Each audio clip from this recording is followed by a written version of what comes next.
जिगर मम्मी ने के पानी लावे। जिगर तारी माँ ने के पानी लावे। जिगला बेरो छे के तारी माँ ने के पानी लावे। बिल्कुल तारी माँ पर कह्यो छे।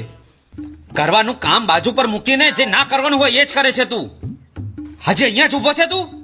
एकदम जिद्दी छे, जिद्दी।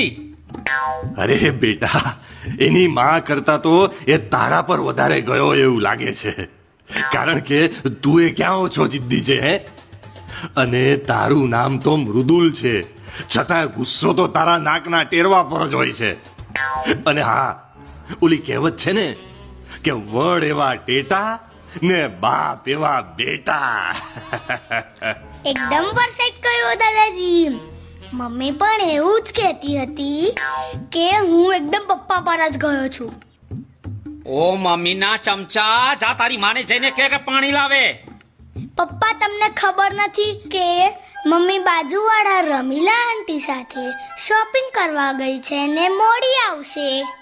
હે હે ભગવાન, પેલી રમીલા તે કઈ કઈ ને આ અમારી મંથરા ઘરની બહાર જ ભટક્યા કરે છે.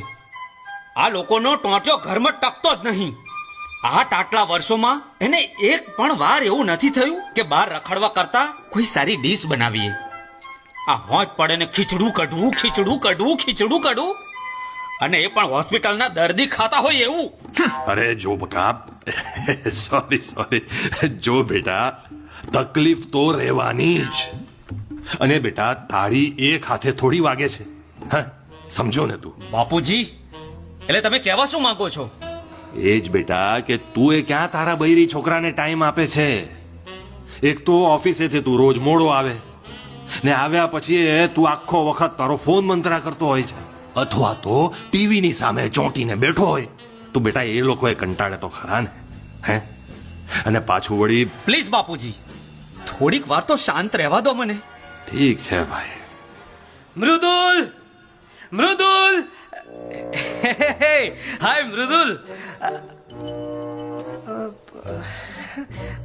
મૃદુલ, કેમ બધા આમ ચૂપચાપ બેઠા છો? કોઈ વાતનું ટેન્શન તો નથી ને? ભયંકર ટેન્શન છે, ભયંકર. ભયંકર ટેન્શન? હું કઈ સમજ્યો નહીં. અરે યાર સમીર, ઓફિસના